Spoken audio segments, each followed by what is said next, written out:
بسم اللہ الرحمن الرحیم اولم یتفکروا فی انفسہم ما خلق اللہ السماوات والارض وما بینہما الا بالحق واجل مسمى وان کثیرا من الناس بلقاء ربہم لکافرون اولم یسیروا فی الارض فینظروا کیف کان عاقبۃ الذین من قبلہم کانوا اشد منہم قوۃ وآثاروا الارض وعمروها اکثر مما عمروها وجاءتهم رسولهم بالبينات فما كان الله ليظلمهم ولكن كانوا انفسهم يظلمون ثم كان عاقبة الذين اساءوا السوء ان كذبوا بآيات الله وكانوا بها يستهزئون الله يبدأ الخلق ثم يعيده ثم إليه ترجعون يوم تقوم الساعة يبصر المجرمون ولم يكن لهم من شركائهم شفعاء وكانوا بشركائهم كافرين ويوم تقوم الساعة يومئذ يتفرقون فأما الذين آمنوا وعملوا الصالحات في روضة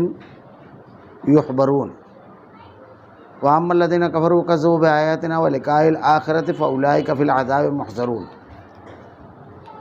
کیا ان لوگوں نے اپنی جانوں پہ غور نہیں کیا؟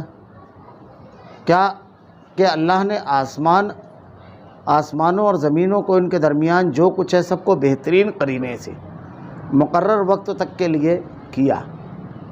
ہاں اکثر لوگ یقیناً اپنے رب کی ملاقات کے منکر ہیں۔ کیا انہوں نے زمین پہ چل پھر کر یہ نہیں دیکھا کہ ان سے پہلے لوگوں کا انجام کیسا برا ہوا، اور وہ ان سے بہت زیادہ توانا اور طاقتور تھے، اور انہوں نے بھی زمین بوئی جوتی اور ان سے زیادہ آباد کی تھی، اور ان کے پاس ان کے رسول روشن دلائل لے کر آئے۔ یہ تو ناممکن ہے کہ اللہ ان پر ظلم کرتا، لیکن دراصل وہ خود اپنی جانوں پر ظلم کرتے تھے۔ پھر آخرکار برا کام کرنے والوں کا انجام بہت ہی برا ہوا، اس لیے کہ وہ اللہ کی آیتوں کو جھٹلاتے اور ان کی ہنسی اڑاتے۔ اللہ ہی مخلوق کی ابتدا کرتا ہے، پھر وہی اسے دوبارہ پیدا کرے گا، پھر تم سب اسی کی طرف لوٹائے جاؤ گے۔ جس دن قیامت قائم ہوگی تو گنہگار حیرت زدہ رہ جائیں گے، اور ان کے تمام تر شریکوں میں سے ایک بھی ان کا سفارشی نہ ہوگا، اور خود یہ بھی اپنے شریکوں سے منکر ہو جائیں گے۔ اور جس دن قیامت قائم ہوگی اس دن جماعتیں الگ الگ ہو جائیں گی۔ پھر جو ایمان لا کر نیک عمل کرتے رہے وہ تو جنت میں خوش و خرم کر دیے جائیں گے، اور جنہوں نے کفر کیا تھا، ہماری آیتوں کو اور آخرت کی ملاقات کو جھوٹا ٹھہرایا، وہ سب عذاب میں پکڑوا دیے جائیں گے۔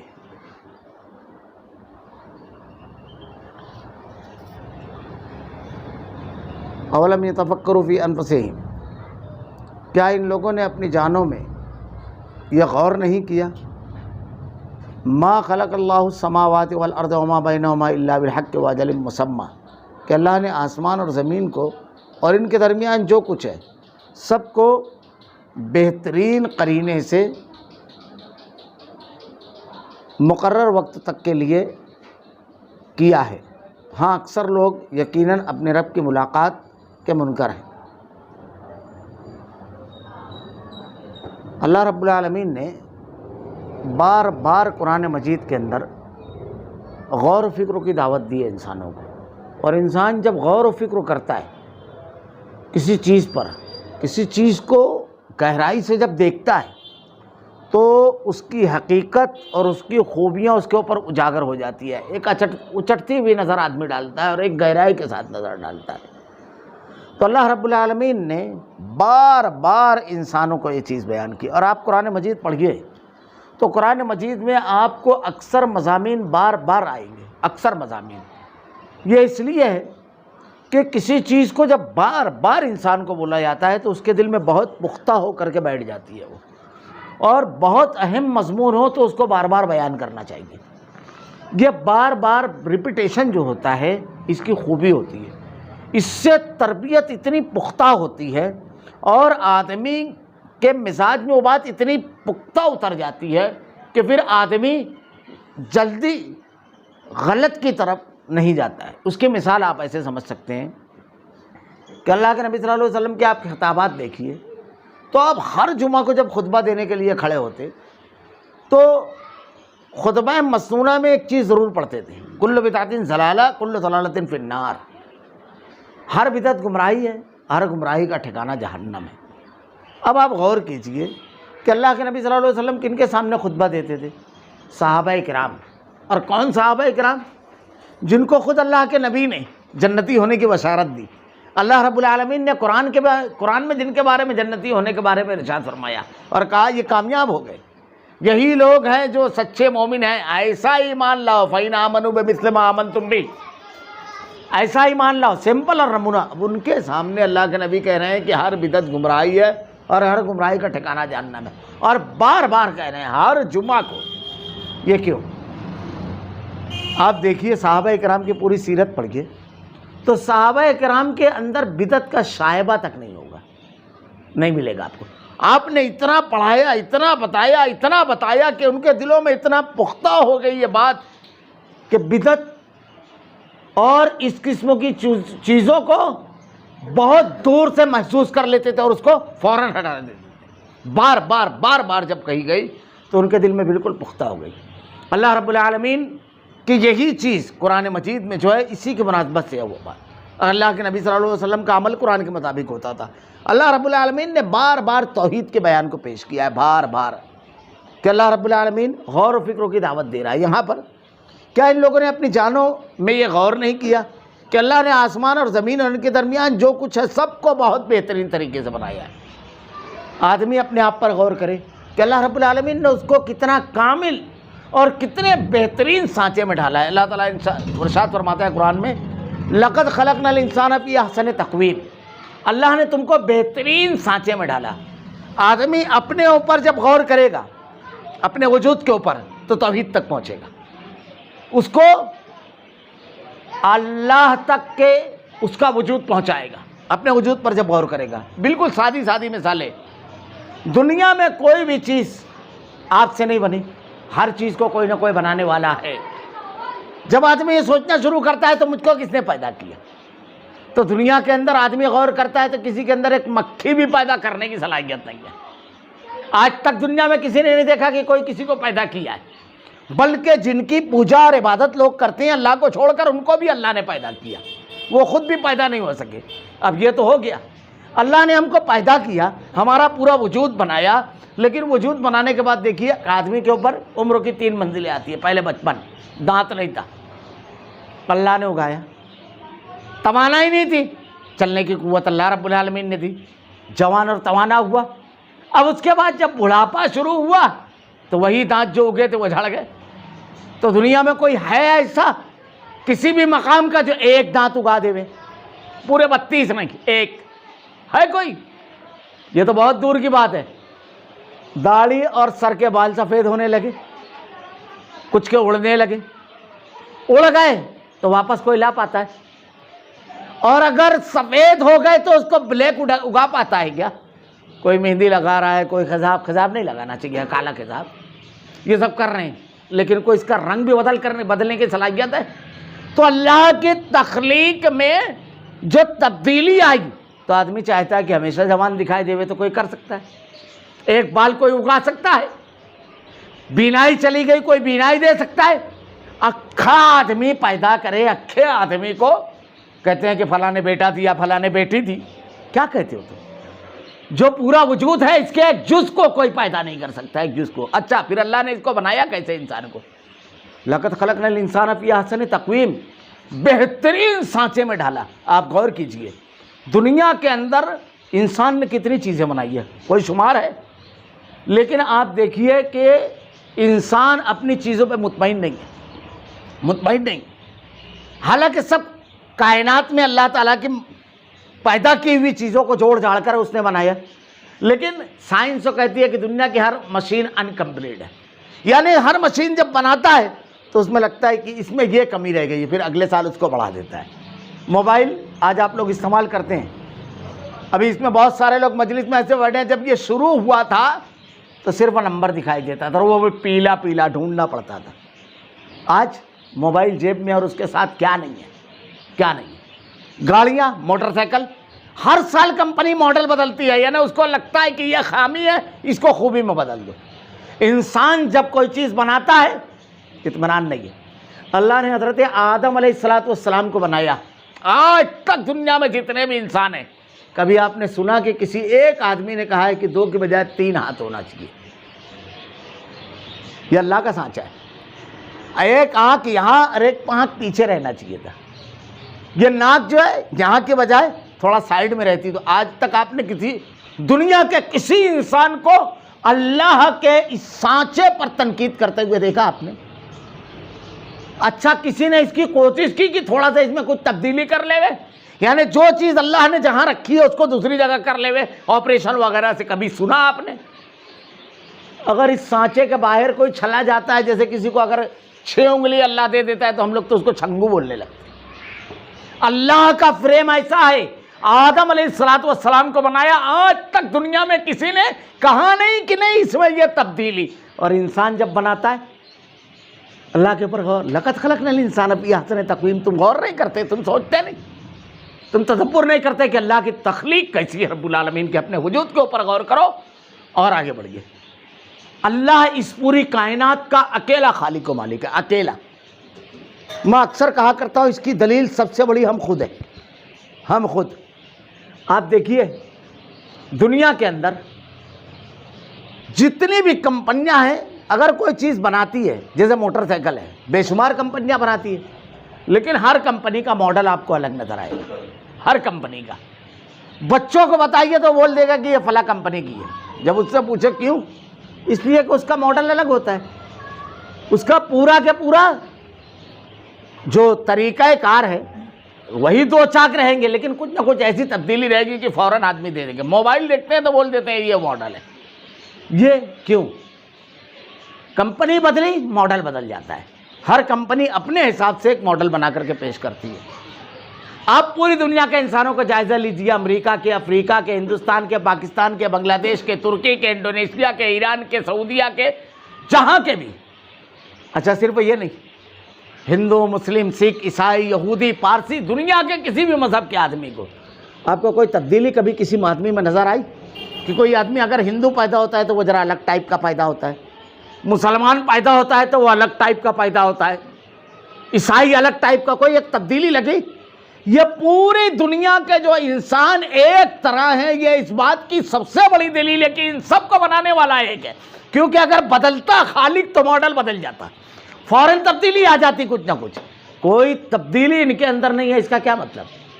ان سب کو بنانے والا ایک ہے، اکیلا اللہ. تم اپنے وجود پر نہیں غور کرتے. کئی لوگ بناتے تو الگ الگ ڈھنگ سے بناتے سب کو. اچھا اب یہ صرف نہیں ہے، سب پر غور کرتے جائیے. اللہ کی تخلیق پر 2 پہلو سے غور کیجیے. پہلا پہلو، اللہ نے کتنی خوبیوں کے ساتھ پیدا کیا تم کو. اپنے وجود پر غور کیجیے. آپ کے استعمال کرنے والی چیزوں پر غور کیجیے کہ اللہ نے اس میں کتنی خوبیاں رکھی ہے، کیسا بنایا ہے اس کو ہمارے استعمال کے مطابق. زمین جس پر ہم چلتے ہیں، سائنس نے آج تحقیق کر کے بتایا کہ ہر کثیرے شکلوں کا نظام ہے، اس میں ہر چیز کو اپنی طرف کھینچتی ہے. اگر یہ اللہ تعالیٰ ذرا سا زیادہ کر دیتا تو ہم لوگ 10 کلو کا وزن زمین پر لے کر نہیں چل پاتے. اور اگر اللہ اس کو کم کر دے تو سب لڑک کر ایک جگہ چلے جائیں گے، کیونکہ یہ بیضوی ہے زمین. اللہ نے اس کو ایسے رکھا ہے کہ ہم کو احساس ہی نہیں ہوتا ہے، اور زمین پر ہم اپنی جگہ بالکل آرام سے رکے ہوئے ہیں. اللہ رب العالمین نے سورج بنایا. اگر سورج ذرا سا قریب ہو جائے تو زمین پر اتنی شدت کی گرمی ہوگی کہ جینا مشکل ہو جائے، نہیں جی پائیں گے. اور ذرا سا دور ہو جائے تو اتنی سردی ہوگی ہم مر جائیں گے. یہ اچانک نہیں ہوا. اللہ رب العالمین نے سب کو بالکل ایگزیکٹ اندازے سے بنایا. اللہ رب العالمین نے جتنی بھی چیزیں بنائی زمین کے اندر، کائنات میں، سب پر غور کرو. میں اکثر ایک مثال دیتا ہوں. آپ نے کبھی بھینس پر غور کیا؟ اللہ رب العالمین نے اس کو بنایا ہے، چوپایا ہے، ہم اس کا دودھ دھوتے ہیں. یہ بس ایسے ہی ہو گیا؟ کبھی آپ نے غور کیا؟ اگر اس کی ہائٹ کبھی 5 فٹ زیادہ ہوتی بھینس کی تو کیا ہوتا؟ دودھ کیسے نکالتے ہم لوگ؟ سیڑھی لگا کے کہ ٹول رکھ کر کیسے نکالتے؟ اور پھر وہ کہاں رکھتے بالٹی؟ اچھا اسی کی ہائٹ 1 فٹ کم کر دیں اور تو کیا آپ تھالے میں دودھ نکالتے؟ کیسا ہے یہ؟ یوں ہی نہیں ہو گیا ہے. یہ اس خالق و مالک نے پیدا کیا ہے کہ میری اس مخلوق کو کون سی مخلوق اپنی ہائٹ کے مطابق آسانی سے استعمال کرے گی. یہ یوں ہی نہیں ہو گیا. آدمی جیسے ہی تدبر کرتا ہے ان چیزوں پر، وہ بظاہر ایک جانور ہے لیکن دل سے یہ نکلتا ہے ساری تعریف اللہ تیرے لیے رب العالمین، ساری بڑائی اور کبریائی صرف تیرے لیے رب العالمین، تو ہی تعریف کے لائق ہے۔ اب غور کرتے جائیے جانوروں پر، ہوا پر غور کیجیے، ہر جگہ زندہ رہنے کے لیے ہم کو ہوا کی ضرورت ہے، اللہ نے ہر جگہ ہوا کو پیدا کیا، ہر جگہ۔ کبھی آدمی دنیا میں کسی کو دیکھا کہ ہوا کی تلاش میں نکلا ہو؟ یہ اللہ رب العالمین نے اچھا ہوا کو اتنے توازن سے پیدا کیا، نہ بالکل غائب نہ اتنی تیز کہ ہم کو اڑا لے جائے۔ یہ توازن ایسے نہیں چھوڑ دیا اللہ رب العالمین نے اپنی مخلوقات کو۔ کبھی کبھی کوئی مخلوق اللہ رب العالمین کی اگر بڑھ جاتی ہے تو ہم کو اپنی کمزوری کا احساس ہوتا ہے۔ گھر میں چونٹی بڑھ جائے آدمی پریشان ہو جاتا ہے، مکھی اور مچھر بڑھ جائے تو سب کچھ ختم ہو جاتا ہے، آدمی کی ساری صلاحیت ختم ہو جاتی ہے۔ اللہ رب العالمین نے یہ جو مخلوقات کو بنایا جو ہمارے درمیان رہتی ہے، اس کو کتنا ایگزیکٹ اندازے سے بنایا ہے، سب ہمارے لیے مفید ہے۔ تو آدمی غور کرے اپنے درمیان، زمین اور آسمان میں جو کچھ ہے کتنے قرینے سے، بہترین قرینے سے اللہ رب العالمین نے بنایا اس کو، یعنی بہترین اندازے پیدا کیا، یعنی ہمارے لیے سب کے سب مفید ہے۔ اور ایسا نہیں ہے کہ ہمیشہ رہیں گے۔ اب اللہ نے بیان فرما دیا کہ مقرر وقت کے لیے کیا، یعنی سب چیزوں کا ایک مقرر وقت ہے، ہمارا ایک مقرر وقت ہے، 60 سال 65 سال 70 سال 80 سال، اس سے زیادہ نہیں ہے۔ کوئی 100 150 سال چل جاتا ہے مگر اس سے زیادہ نہیں۔ اس کے بعد کیا ہے؟ ہر کسی کو موت آنا ہے۔ ایسے ہی درختوں کی ایک عمر ہے، درختوں کی ایک عمر کے بعد ختم ہو جاتے ہیں، جانوروں کی ایک عمر ہے، اس کے بعد ختم ہو جاتے ہیں۔ اب جانوروں کو بھی اللہ رب العالمین نے حکمت دیکھیے، بکری سال میں 4 بچے دیتی ہے، کتنی بکریاں ہوتی ہے، لیکن آپ کتے کو دیکھیے، کتیا کو کتنے بچے دیتی ہے، 7 10 بچے۔ اتنے کتے نظر آتے ہیں آپ کو؟ دکھائی دیتے ہیں؟ دوسرے بہت سارے جاندار ہیں لیکن کبھی ان کی تعداد ایسی نظر نہیں آئے گی کہ جو ہمارے سماج اور معاشرے کے لیے مسئلہ بن جائے۔ رب العالمین کا ہی نظام ہے، ورنہ اگر ایسے ہی بس بے تعداد جس کو جیسا کر دیا وہ چھوڑ دیتا تو ہم جی نہیں پاتے۔ یہ مخلوقات اتنی ہو جاتی دنیا کے اندر کہ ہم کو جینا مشکل ہو جاتا۔ جس کو ہم کاٹ کاٹ کر کے کھا رہے ہیں، جو 2 ہی بچے 2 مرتبہ 2 بچے دیتی ہے، کبھی 3 کبھی 2، سال بھر میں 4 ہی بچے دیتی ہے، اس کو کاٹ کاٹ کر کے کھا رہے ہیں لیکن وہ ختم نہیں ہو رہی ہے۔ اور جس کو کوئی نہیں کاٹتا ہے، درندے بھی جس کو نہیں مارتے ہیں، اس کی تعداد ہی نہیں سمجھ میں آ رہی ہے۔ یہ یوں ہی ہو گیا۔ آپ نے کبھی غور کیا؟ آپ نے کبھی سوچا، کبھی اندازہ لگایا؟ یہ اللہ رب العالمین نے یوں ہی کر دیا۔ یہ اللہ رب العالمین نے سب چیز کو انتہائی حکمت سے، کتنی بڑھنی چاہیے کتنی گھٹنی چاہیے اور ایک حد کے بعد ختم ہو جانا ہے، اس کی عمر رکھی ہے، اس عمر میں اس کو ختم ہو جانا ہے۔ شجر و حجر، درخت، ساری چیزیں، زمین و آسمان، سب کو ختم ہو جانا ہے ایک وقت۔ کیوں کہ اس کے خالق نے یہ فیصلہ فرما دیا ہے، اور جتنی بھی مخلوقات ہے سب اس کے حکموں کے پابند ہے، کوئی اس کے باہر نہیں جاتی ہے، کوئی مخلوق۔ آپ دیکھیے کیسی پابند کیا اللہ تعالیٰ نے۔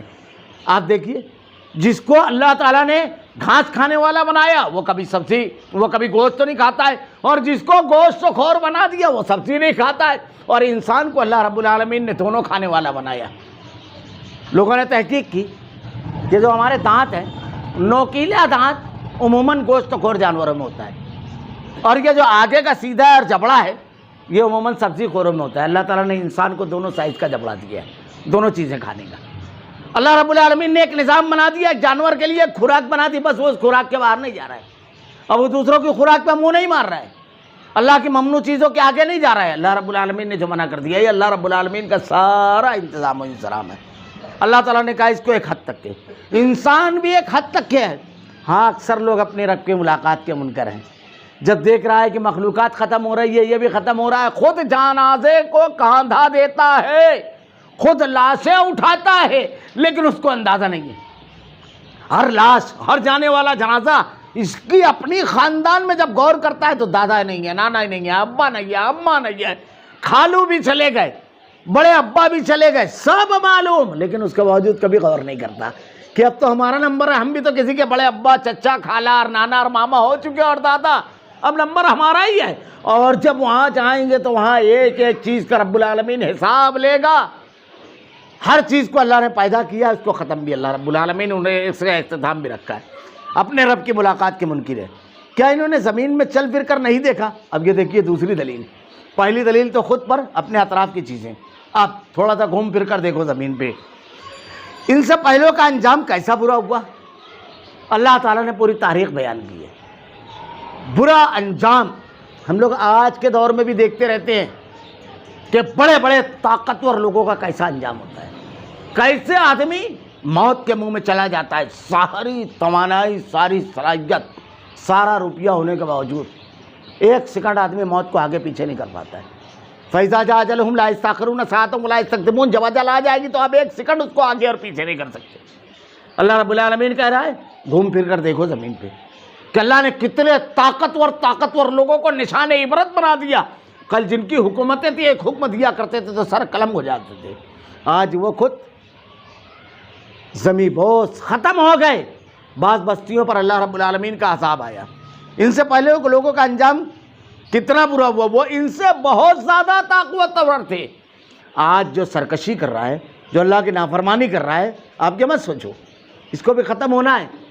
کل ایک ایسا بادشاہ فرعون گزرا ہے جو بچہ پیدا ہو شیرخوار بچوں کو مار دیتا تھا۔ آج اگر کوئی قتل کرتا ہے، کسی قوم کو قتل کرنے کے لیے ٹارگیٹ کرتا ہے، تو فرعون کے انجام کو یاد رکھے۔ وہ بہت بڑی حکومت تھی اور سامنے جو قوم تھی، بیچاری قوم کبھی اس کا مقابلہ نہیں کر سکتی تھی، اتنی کمزور قوم تھی۔ اتنے وہ لوگ استحصال کیے ہوئے اور اتنے دبائے ہوئے تھے کہ آنکھ بتانا تو دور کی بات ہے، بول نہیں سکتے تھے کہ یہ مت کر، زبان نہیں کھول سکتے تھے۔ لیکن اللہ رب العالمین نے اس کا انجام کیا کیا؟ ختم کر دیا اس کے وجود کو، ختم ہو گیا پورا کے پورا، پورے لاہ لشکر کے ساتھ اللہ نے غرقاب کر دیا۔ بڑی بڑی قوتوں کے اوپر آپ غور کرو، کل جن کا عروج کچھ تھا، آج ان کے زوال کا معاملہ یہ ہے کہ ان کو کوئی پوچھتا نہیں ہے، ان کے نام و نشان مٹ گئے۔ ابھی قریب کی تاریخ میں دیکھیے ہٹلر کی طاقت کیا تھی دوسری جنگ عظیم کے وقت، بڑی بڑی سپر طاقتیں تھیں، ختم ہو گئی۔ بڑے بڑے لوگ جن کے نام سے لوگ کانپتے تھے، جن کا ظلم عام تھا، کیا ہوا؟ اللہ رب العالمین نے اس کو ختم کر دیا۔ تو اللہ تعالیٰ کہہ رہا ہے دیکھو تم سے زیادہ توانا اور طاقتور تھے، سرکشی کر رہے ہو تو دیکھ لو فرعون کا انجام، ہاں نمرود کا انجام دیکھ لے میں، دوسری گزری ہوئی سلطنتوں کا انجام دیکھ لے میں۔ اللہ تعالیٰ کہہ رہا ہے تم لوگوں کے اوپر ظلم کر رہے ہو، اختیار ملا ہے، طاقت ملی ہے۔ اللہ رب العالمین کہہ رہا ہے وہ ان سے بھی زیادہ توانا اور طاقتور تھے، انہوں نے بھی زمین میں بوئی جوتی، یعنی زمین سے اپنے فائدے کی چیزیں حاصل کی، فصل اگائی۔ ان لوگوں نے یہ کیا، تم ٹیکنالوجی آ گئی ہے تمہارے پاس، نئے نئے ہتھیار نکالتے ہو، نئی نئی چیزیں بناتے ہو، کہاں سے نکالے، کدھر سے لائے؟ یہ ساری ٹیکنالوجی لائے کہاں سے؟ ہر چیز کو اللہ نے زمین سے پیدا کیا، یاد رکھنا۔ یہ ہم جتنی بھی چیزیں استعمال کرتے ہیں دنیا میں، سب پر غور کرو، آخری نتیجہ زمین ہے۔ کسی اور جگہ سے آئی ہے کوئی چیز؟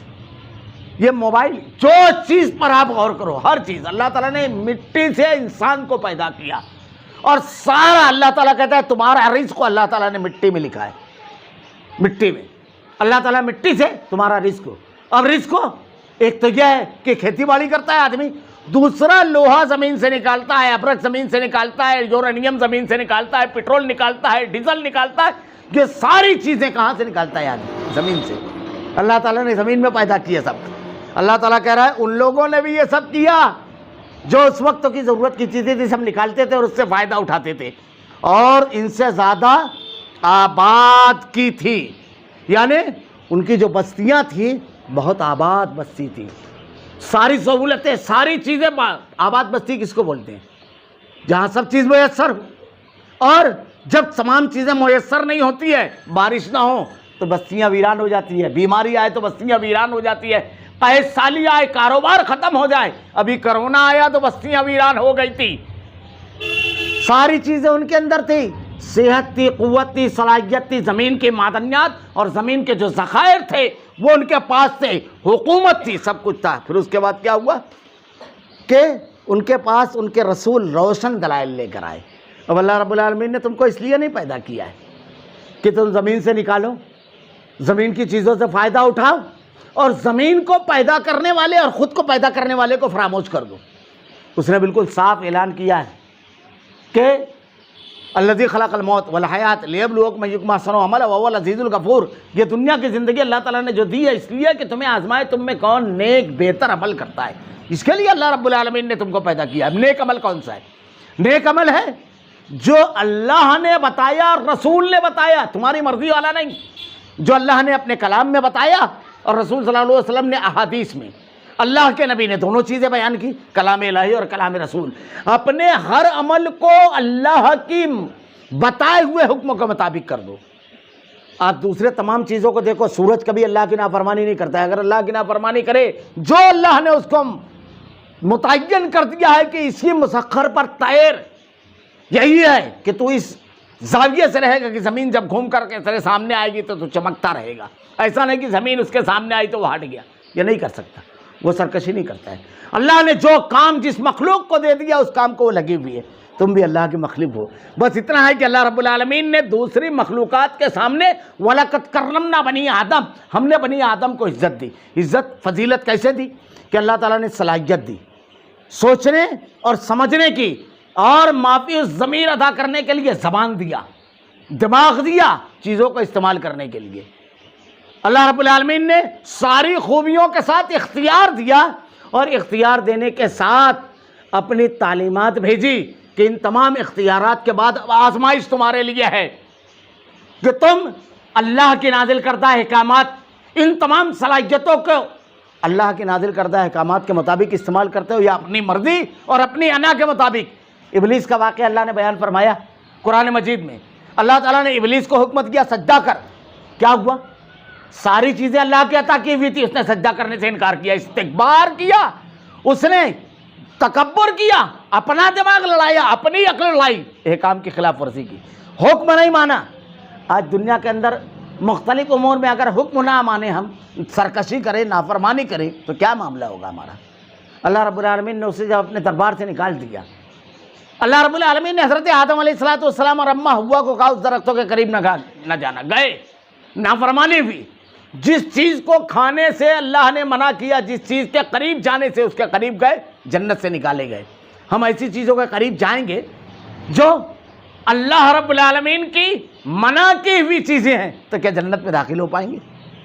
گیا ہوا آدمی جنت کے باہر ہو گیا، نافرمانی کرنے کی بنیاد پر فرشتوں کے درمیان پہنچ گیا وہ شخص، وہ جن، اس کو وہاں سے نکال دیا گیا، راندہ درگاہ ہو گیا۔ اللہ تعالیٰ نے کہا آدم کو ہم نے عزت دی، فضیلت دی، ساری صلاحیتوں کے ساتھ بھیجا اور چھوٹ بھی دیا اللہ رب العالمین نے، اور پھر کتنا رحم و کرم کیا۔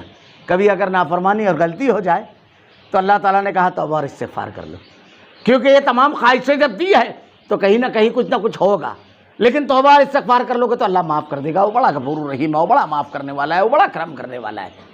یہ اللہ رب العالمین نے بالکل واضح طور پر کہا۔ ایک بات کہو، علامہ ابن تیمیہ رحمۃ اللہ علیہ کہتے ہیں کہ اللہ رب العالمین نے انسان کو عقل بھی دی اور خواہش بھی دی، دونوں چیزیں دی، اور اللہ رب العالمین نے فرشتوں کو عقل دی، خواہش نہیں دی، ان کو خواہش نہیں ہے۔ خواہش بولے تو بھوک کی خواہش نہیں ہے اور دوسری خواہشات نہیں ہیں، یہ کر لے یہ کر لے۔ فرشتوں کو اللہ تعالیٰ نے پیدا کیا تو ان کا معاملہ یہ ہے کہ جیسا اللہ تعالیٰ ان کو حکم دیتا ہے اس کے خلاف ورزی نہیں کرتے، ان میں یہ مادہ ہی اللہ نے پیدا نہیں کیا۔ تو اللہ رب العالمین نے ان کو عقل دی، خواہش نہیں دی۔ جانور کو اللہ رب العالمین نے خواہش دی، عقل نہیں دی۔ دیکھو جانور کے اندر خواہش ہے، بھوک کی خواہش ہے، نر اور مادہ ملاقات کرتے ہیں اس کی خواہش ہے، جنسی خواہش بھی ہے جانور میں، یہ ساری خواہشات ہے، بلکہ سرداری بھی کرتا ہے وہ۔ کئی جانور ایسے ہیں جو گول کی شکل میں رہتے ہیں اور ان کا ایک سردار ہوتا ہے جو ان کے اوپر حکومت کرتا ہے۔ چونٹیوں کا پورا خاندانی نظام ہے، ماہرین نے جو پورا کے پورا کیا ہے۔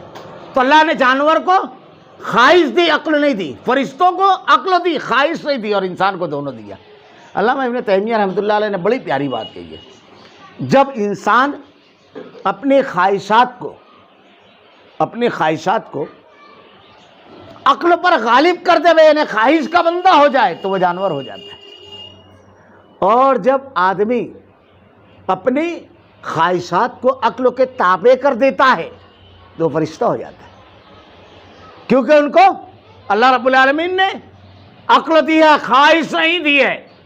تو عقل ہے اور خواہش اللہ کے احکامات کے مطابق ہو گئی تو فرشتوں کی طرح ہو گیا، اور اگر خواہش کو جانوروں کی طرح چھوڑ دیا، بالکل عقلوں کا کوئی نہیں، بس جو دل میں آ رہا ہے، جو اچھا لگ رہا ہے وہ کرتا جا رہا ہے، جبکہ اس دنیا میں اللہ رب العالمین نے پیدا کیا تو اچھا برا صحیح غلط یہ اللہ تعالیٰ نے بتا دیا، کیونکہ وہ ہمارا خالق ہے، وہ جانتا ہے وہ رب العالمین۔ تو اللہ رب العالمین نے یہ ہمارے لیے انعام کیا۔ تو اللہ تعالیٰ کہتا ہے کہ ان کے پاس روشن دلائل لے کر آئے تھے، اب روشن دلیلیں لے کر کے رسول آئے، اس کے باوجود ان کے اوپر عذاب آیا۔ آج قوم عاد اور قوم سمود کی بستیاں ہیں، اس کے باوجود عذاب آیا جب رسول دلیلیں لے کر آئے۔ تو اللہ تعالیٰ کیا کہہ رہا ہے؟ یہ تو ناممکن ہے کہ اللہ ان پر ظلم کرتا۔ اب اللہ تعالیٰ نے روشن دلیلیں دی، عقل دی، اپنے اطراف و جوانب میں تمام چیزیں دی جس کو غور فکر کرے، اس کے باوجود نہیں مانا تو ان کے اوپر عذاب آیا۔ اللہ تعالیٰ نے ان کے اوپر ظلم نہیں کیا، لیکن دراصل وہ خود اپنی جانوں پر ظلم کرنے والے ہیں۔ احکامات کی خلاف ورزی کرتا ہے آدمی تو اپنی جان پر ظلم کرتا ہے الگ الگ شکلوں میں۔ میں ایک چھوٹا سا واقعہ بتاؤں کیسے ظلم کرتا ہے، آدمی کو سمجھتا نہیں ہے، اپنے آپ پر ظلم کرتا ہے۔ اللہ تعالیٰ نے قرآن کے اندر بیان فرمایا ہے لین دین جب کرو تو میں آپ کو بتاؤں قرآن کی سب سے بڑی آیت کون سی ہے؟ یہی آیت دین اس کو کہتے ہیں۔ تیسرے پارے میں سورہ بقرہ ختم ہونے سے ایک رکوع پہلے سب سے بڑی آیت یہی ہے، جس میں جب آپ کچھ لین دین کریں تو کیسے کریں اس کی تفصیل ہے۔ 2 گواہ بنا کر کے اس کو لکھ لیں گے، اور اگر ایک مرد ہے اور ایک عورت تو نہیں، 2 عورتیں اور ایک مرد، عورتیں 2 ہونا چاہیے۔ یہ اللہ رب العالمین نے بیان فرمایا، کیونکہ حساب کا معاملہ ہوتا ہے تو ان کو یاد آ جائے گا تو دوسری کو یاد دلا دے گی، پوری تفصیل ہے۔ ہمارے ایک عزیز تھے، انہوں نے ایک مرتبہ میں ان کے پاس گیا، دیکھیے اللہ تعالیٰ ارشاد فرما رہا ہے کہ آدمی خود اپنی جان پر ظلم کیسے کرتا ہے۔ تو میں ان کے پاس گیا تو وہ کہنے لگے کہ حافظ صاحب ایک پلاٹ وہ بہت دن سے لینا چاہتے تھے، کہنے لگے کہ وہ حافظ صاحب وہ پلاٹ میں نے آج سودا کر لیا۔ میں نے کہا بہت اچھا ہے، اللہ تعالیٰ برکت دے رب العالمین۔ تو بتانے لگے، بولے کہ میں نے 1 لاکھ روپیہ دے دیا۔ بس اچانک میرے دماغ میں آیا، میں نے کہا کچھ لکھا پڑھی کی آپ نے؟ کہنے لگے نہیں۔ میں نے کہا کیوں؟ تو بولے اصل میں وہ میرے بچپن کے دوست ہیں، مجھ کو اچھا نہیں لگا۔ تو میں نے کہا کہ اللہ تعالیٰ جانتا تھا کہ ہم اپنے بچپن کے دوستوں سے، ہمارے اپنے بھائیوں سے، سب سے کریں گے، تو تم کاروبار کیا ہو تو لکھا پڑھی کر لینا چاہیے۔ تو وہ کہتے ہیں، میرے کو کہتے ہیں وہ کہ اصل میں نا حافظ صاحب ذرا سا اچھا نہیں لگا، تو میں بولا پھر آئندہ جب ہو تو مجھ کو بلا لینا، میں بتا دوں گا کہ قرآن ہے، تو قرآن کے اندر اللہ تعالیٰ نے کہا ہے تو اس لیے اس کو لکھ لو۔ بہرحال دوسرے دن میں جب گیا، 2-4 روز کے بعد جب گیا، پھر 1 لاکھ روپیہ انہوں نے دے دیا، پھر لکھا پڑھی نہیں کی۔ تو میں نے قرآن کی وہ آیت نکالی، مولا دیکھو اللہ تعالیٰ نے کہا ہے کہ جب تم کچھ لین دین کرو آپس میں ایک دوسرے سے تو کچھ نہ کچھ، کسی سے آپ پلاٹ خرید رہے ہیں، کسی سے آپ گھر خرید رہے ہیں، کسی سے آپ کچھ اور خرید رہے ہیں تو لکھ لینا چاہیے۔ اب دوسری مرتبہ بھی انہوں نے وہی معذرت کی، تیسری مرتبہ جب میں گیا تو ایک بڑا اماؤنٹ پھر دے چکے تھے۔ ایسے مجھ کو اماؤنٹ برابر یاد نہیں رہے، 4.5 یا 5.5 لاکھ روپیہ 3 ٹپے میں انہوں نے دیا۔ تو جب انہوں نے ہر مرتبہ ان کو ٹوکتا تو میں نے کہا کہ آپ ایسا کیجئے کہ ان کو کہیے کہ بھائی تم بھی مسلمان ہو، میں بھی مسلمان ہوں، ہم لوگ قرآن پہ عمل کر لیتے ہیں۔ تو انہوں نے کہا ٹھیک ہے بولوں گا۔ اب آخری مرتبہ جب وہ ان کے پاس آئے تو 1 لاکھ روپیہ دیا عصر کی نماز کے بعد، اور مغرب کی نماز کے بعد فون آیا اٹیک میں ان کا انتقال ہو گیا۔ 5-5.5 لاکھ روپیہ دیا تھا انہوں نے۔ میں جب گیا عشاء کے بعد تو بہت ہی افسوس کے ساتھ وہ یہ بات مجھ کو بتانے لگے۔ تو میں نے کہا کہ اللہ تعالیٰ نے تو قرآن میں 1400 سال پہلے کہا ہے، اللہ بچانا چاہتا تھا، آپ ہی نہیں لکھ رہے تھے، آپ ہی نے نہیں لکھا، میں تو بار بار آپ کو ٹوک رہا تھا۔ آدمی خود اپنی جان کے اوپر ظلم کرتا ہے۔ میں ایک بالکل چھوٹی سی مثال دے رہا ہوں، بہت چھوٹی مثال۔ آدمی اپنے آپ پر ظلم کرتا ہے، اللہ کے ذاتوں کو جب نہیں مانتا ہے سمجھ لو وہ اللہ ظلم نہیں کرتا ہے۔ اگر اللہ نے صلاحیت دیا، احکامات دیا، آپ نے اس کے اوپر عمل نہیں کیا، کامیابی نہیں ملی تو عمل نہ کرنے کی وجہ سے ہوئی، بہت ساری مثالیں دے سکتا ہوں۔ اب وہ انتہائی افسوس کے ساتھ بیٹھے رہے۔ تو میں نے کہا خیر اب اس کا بھی علاج اللہ تعالیٰ نے قرآن میں بتایا ہے۔ اللہ تعالیٰ کہتا ہے وَلَنَبْلُوَنَّكُمْ بِشَيْءٍ مِّنَ الْخَوْفِ وَالْجُوعِ وَنَقْصٍ مِّنَ الْأَمْوَالِ، اللہ تم کو آزمائے گا مالوں میں کمی کے ذریعے، یہ آزمائش ہے، صبر کرو آپ۔ وہ کہتے ہیں میں نے جب اپنے مال کے بارے میں مرحوم کے اہل خانہ جب لوگوں کو جمع کیا اور کہا کہ بھائی کس کا کتنا لینا ہے، کتنا دینا ہے، جب میں نے بتایا میرا اتنا پیسہ ہے تو پہلا سوال میرے سے کیا گیا کوئی گواہ اور کچھ کاغذ ہے؟ تو وہ کہتے ہیں کہ کچھ نہیں ہے میرے پاس. تو کہتے ہیں کہ حافظ صاحب وہ لوگ مجھ کو ایسے دیکھ رہے تھے جیسے میں نے پیسہ دیا تھا لیکن میں بےایمان یا مجرم ہوں. تو میں نے کہا کہ اللہ تعالیٰ تو بچانا چاہتا تھا. یہ چھوٹی چھوٹی چیزیں ہیں, بظاہر بالکل چھوٹی چیزیں. اب دیکھیے اللہ کے نبی صلی اللہ علیہ وسلم نے کہا فجر کی نماز میں اٹھ جانا. میں نے اس سے پہلے بیان کیا, آپ کو معلوم ہے صبح سویرے جو لوگ فجر کی نماز میں اٹھتے ہیں عام انسانوں اور ان کے درمیان 40 سے 60% جسمانی اور دماغی دونوں صلاحیت کا فرق ہوتا ہے, دونوں کا. سونے سے پہلے اللہ کے نبی صلی اللہ علیہ وسلم نے کہا بستر کو جھٹک لو. کیا سمجھتے ہیں اس کو آپ؟ وہ ایسے جراثیم بیکٹیریا جو ہم کو دکھائی نہیں دیتے ہیں, اگر آپ صرف اس پر کپڑا مار دو تو پورے صاف ہو جاتے ہیں. بالکل نئی تحقیق ہے. اور فجر کی نماز کے وقت تو ایسے جراثیم, ایسے بیکٹیریا آسمان سے اترتے ہیں جو آدمی کے باڈی کے اندر جب داخل ہوتے ہیں تو اس کو بالکل چاق و چوبند کر دیتے ہیں, جسمانی اعتبار سے اور دماغی اعتبار سے سوچنے کی صلاحیت تیز کر دیتے ہیں, لیکن وہ اسی باڈی میں اثر انداز ہوتے ہیں جو باڈی کھڑی رہتی ہے, یعنی سر کے ذریعے ہی گھستے ہیں. اگر آپ لیٹے رہے تو آپ کے اوپر کوئی فائدہ نہیں ہوگا. نماز کتنے فائدے ہیں اس کے, نماز کے جو فوائد ہیں اگر اس کی تفصیلات میں جائے لمبی بات ہے. سچ بولنا, وعدہ خلافی نہ کرنا, یہ تمام چیزیں, ہر چیز کو چھوڑنے کی بنیاد پر نقصان ہے. ماں باپ کی نافرمانی کرتا ہے آدمی, والدین کی دعاؤں سے محروم ہو جاتا ہے. بیٹے کے حقوق اور بیوی کے حقوق نہیں ادا کرتا ہے, ان کے دعاؤں سے, ان کی محبت سے, اپنائیت سے محروم ہو جاتا ہے. کسی کے دکھ درد کو نہیں بانٹتا ہے, ہمدردی اور اخوت سے محروم ہو جاتا ہے. ہر چیزیں. اب عقیدے میں اس کو اور آگے لے کر کے چلے جائیے. اللہ کے علاوہ کسی اور کے نافرمانی کرے گا تو بھلا بتاؤ, اللہ کو چھوڑ کر دوسرے کی عبادت پورجا کرے گا تو کیا اللہ رب العالمین جو تمام کائنات کا خالق و مالک ہے اس کے انعامات کا مستحق ہوگا؟ اللہ رب العالمین نے ارشاد فرمایا بالکل صاف کہ دراصل وہ اپنے آپ پر خود ظلم کرنے والے. اب اگر ہمارے حالات بگڑے ہوئے ہیں تو صحابہ کرام کا مزاج تھا اپنے آپ کا محاسبہ کرتے تھے. ہم کہاں چوک رہے ہیں, ہم اپنے آپ کو سیدھا کر لیں. رب العالمین حالات کو بدل دے گا, یہ اس کا وعدہ ہے. صحابہ کرام نے مشکل ترین حالات میں اپنے آپ کو سیدھا کیا, شرک و کفر چھوڑا, اللہ کی اور اس کے رسول کی نافرمانی نہیں کی, ان کے احکامات پر عمل کیا. نتیجے میں اللہ تعالیٰ نے کیسے مشکل حالات کو بالکل سیدھا کر دیا. ہمارے گھریلو, سماجی, خاندانی, معاشی تمام مسائل کا حل اللہ رب العالمین کے احکامات کی فرما برداری میں. پھر آخرکار برا کرنے والوں کا انجام بہت ہی برا ہوا, اس لیے کہ وہ اللہ کی آیتوں کو جھٹلاتے اور ان کا ہنسی مذاق اڑاتے. جھٹلانے کا دو معنی بیان کیا لوگوں نے. کسی بات کو جب آدمی سچی مانتا ہے تو اس کے اوپر عمل کرتا ہے, اور نہیں تو اس کو مانتا ہی نہیں ہے, اڑا دیتا ہے.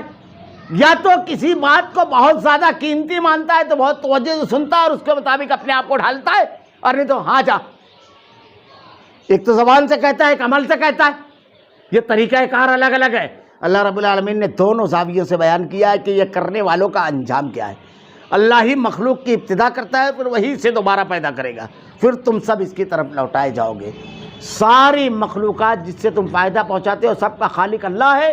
اس لیے اس مخلوق سے ساری چیزیں, ہر چیز اللہ کی مخلوق ہے, اس مخلوق سے اگر فائدہ اٹھانا چاہتے ہو تو پھر تمہارا معاملہ یہ ہوگا کہ تم اللہ کو راضی کرو اور تم سب اسی کی طرف لوٹائے جاؤ گے, یعنی ہر چیز کا حساب لیا جائے گا. جس دن قیامت قائم ہوگی تو گنہگار حیرت زدہ رہ جائیں گے. قیامت کے روز جب آدمی کھڑا ہوگا اور پورے منظر نامے کو دیکھے گا تو آنکھ پھٹ جانا جس کو بولتے ہیں وہ ہوگا. یہ کیا ہے؟ ایک ایک عمل سامنے آدمی کا آ جائے گا. رشتہ دار رشتہ چھوڑ دیں گے, تعلقات والے اپنے آپ کو دامن جھٹک لیں گے, سب اپنے آپ سے دور ہو جائیں گے سارے. ایسی حالت میں حیرت زدہ رہ جائے گا آدمی. بالکل اس دن تمام شریکوں میں سے ایک بھی ان کا سفارشی نہیں رہے گا. آدمی دنیا میں سمجھتا ہے یہ ہمارے حمایتی, یہ ہمارا حمایتی. ہر شخص ہو, چاہے وہ رشتہ دار ہو, چاہے وہ اللہ کا کوئی برگزیدہ بندہ, کوئی آپ کے ہمارے کوئی کام نہیں آئے گا. خود یہ اپنے شریکوں سے منکر ہو جائیں گے اور آدمی بھی انکار کر دے گا کہ میں ان کو نہیں مانتا, میں ان کو نہیں جانتا. قرآن نے نقشہ کھینچا ہے کہ آدمی ایک نیکی کے لیے اپنی بیوی کے پاس جائے گا, اپنے بھائی کے پاس جائے گا, اپنے بیٹے کے پاس جائے گا, سب کو پوری اپنے رشتے ناطے قربانیاں سکھائے گا اور اس کے بعد مانگے گا تو وہ کیا کہے گا؟ مجھ کو اس سے زیادہ تمہاری ضرورت ہے، یعنی نیکی کی ضرورت مجھ کو تم سے زیادہ ہے۔ لِكُلِّ امْرِئٍ مِّنْهُمْ يَوْمَئِذٍ شَأْنٌ يُغْنِيهِ، ایک چیز کافی ہوگی سارے رشتے ناطے توڑنے کے لیے۔ جب ایسے منظر کو آدمی اپنے سامنے رکھے گا تو دنیا کے اندر ان رشتے اور ان تعلقات کے لیے شریعت کو اور اللہ کے احکامات کو اس سے روگردانی نہیں کرے گا۔ اور جس دن جماعت قیامت قائم ہوگی، اس دن جماعتیں الگ الگ ہو جائے گی، پھر اس کی تفصیل انشاءاللہ العزیز آئندہ ہفتہ بیان کروں گا کہ جماعتیں الگ الگ اللہ رب العالمین کیسے کر دے گا، کیونکہ اس روز جیسے ہی قیامت کے روز کھڑے ہوں گے تو پہلے اعلان ہوگا کہ مجرم الگ ہو جائیں نیکوکار لوگوں سے، بدکار الگ ہو جائیں، نافرمان الگ ہو جائیں، باقاعدہ الگ الگ کر دیے جائیں گے۔ پھر ایمان لا کر نیک عمل کرتے رہے تو جنتوں میں خوش و خرم رہیں گے، اور جنہوں نے کفر کیا ہماری آیتوں کو اور آخرت کی ملاقات کو جھوٹا ٹھہرایا وہ سب عذاب میں پکڑوائے جائیں گے۔ انشاءاللہ العزیز نیک عمل کرنے والوں کو کیسی جنت اللہ دے گا، میں نے اس سے پہلے بھی یہ بات کہی تھی، انشاءاللہ اس کو آئندہ ہفتہ بتاؤں گا۔ اور بدکاروں کے لیے کس لیے ہولناک عذاب والی جہنم رہے گی، انشاءاللہ کچھ اس کی تفصیلات آئندہ ہفتہ آئے گی۔ اللہ رب العالمین سے دعا ہے کہ رب العالمین تیرے تمام احکامات پر عمل کرنے کی توفیق دے۔ رب العالمین زندگی کے ہر معاملے میں شیطان کے وسوسوں سے، شیطان کے بہکاوے سے محفوظ رکھ، نفسانی خواہشات سے محفوظ رکھ۔ رب العالمین ہمارے تمام اعمال کو تیری نازل کردہ کتاب اور تیرے نبی کی سنت کے مطابق کر دے۔ الہ العالمین ہمیں اخلاص کے ساتھ دین پر عمل کرنے کی توفیق دے۔ رب العالمین ہمارے تمام معاملات کو درست فرما دے، ہمارا خاتمہ ایمان پر فرما۔ ربنا لا تزغ قلوبنا بعد إذ هديتنا وهب لنا من لدنك رحمة إنك أنت الوهاب، وآخر دعوانا الحمد لله رب العالمين۔